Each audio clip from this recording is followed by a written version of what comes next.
We know that scheming Nicola Sturgeon and the SNP are more concerned with virtue signalling than tackling the real problems in Scotland, and now we have even more proof. The Scottish First Minister has issued a bizarre apology to those accused of being witches and burned at the stake in Scotland 400 years ago.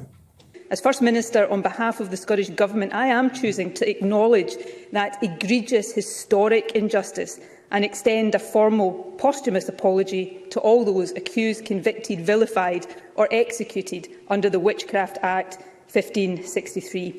Now, some will ask why this generation should say sorry for something that happened centuries ago, though it might actually be more pertinent to ask why it has taken so long. Reckoning with historic injustice is a vital part of building a better country. Sturgeon went even further, adding that Parliament could now choose to legislate to pardon those convicted under the Witchcraft Act, just a few hundred years too late, many would say.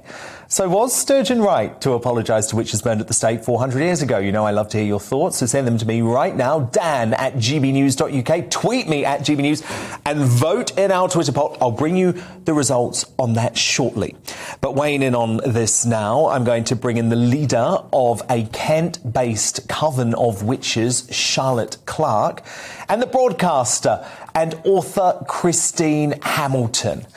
So, Charlotte Clark, this is pretty important to you, I imagine, as a witch. Absolutely, and yes, I think correct as well. It's been a long time coming. I am kind of like, why now? But I'm happy that this has happened, and I feel it actually leaves or lays a lot of things to rest. Yeah, I'm happy with her decision. But Christine Hamilton, you say this is a bunch of woke nonsense.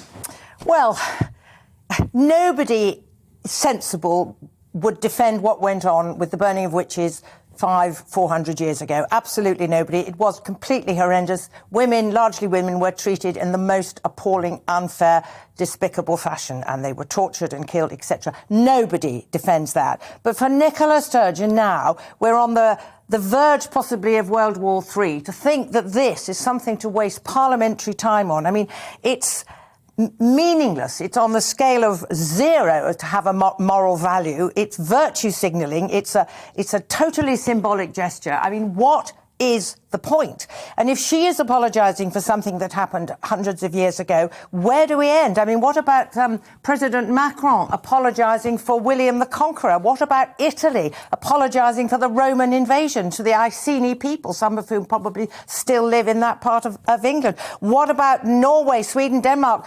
apologising for the Vikings? I mean, where does it end? We really do have to draw a line. And there is Nicola Sturgeon on her watch. What has got worse? You know, we've got 1 in 4 children living in poverty in Scotland. She was the one on her watch who sent all those people out of hospital into the care homes, giving with COVID, dying with COVID, etc., etc. She did all that. Drug deaths in Scotland are horrendous. I mean, what are her priorities? And she thinks it's necessary. It is an utterly pointless gesture. If it wasn't for that ridiculous Mark Dickford in Wales, Sturgeon would be the most pointless person on the planet. But, I mean, he takes the biscuit.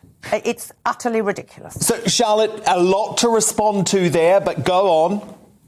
I don't know where to begin, actually. But I agree. There is more crucial, more worrying things going on in the world. It's like when I got the phone call today to represent witches and the decision, I thought, well, that's a bit weird after all what we've heard today about maternity hospitals being bombed, etc. And on that note, I wanted to light some candles for peace and hope that everybody around the world also tunes in and wishes and grants that wish of peace. But those women back in the 200, 300 years ago, they were hung, they were burnt, they were in water dunked, just some of them for just being beautiful, or some of them like wishing somebody, hi, hello, how are you? And but I feel it's a strange thing to come up with today, but I do feel maybe she's chose her moment wrong.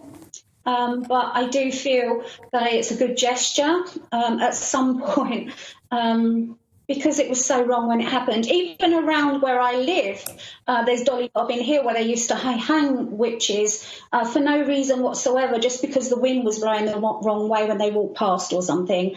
But I totally understand what she's saying, and I agree with what she's saying at this moment. But yes, there are things. Well, thank you both. That was the leader of a Kent-based coven of witches, Charlotte Clark, and broadcaster Christine Hamilton. So who do you agree with? Well, Captain Mainwaring on Twitter says her constituency has turned into a sewer, and this is all deflection from the appalling job her government is doing across Scotland, referring to Sturgeon, of course. Steve Mustoe, via email, says, who exactly was she apologising to, seeing as they've been dead for 400 years?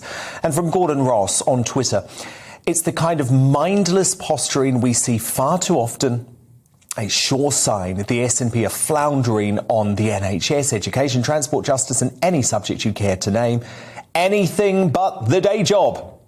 And your verdict is now in. Just 9% of you agree that Nicola Sturgeon was right to apologise to witches, while 91% of you are with Christine Hamilton and say it was an unnecessary act.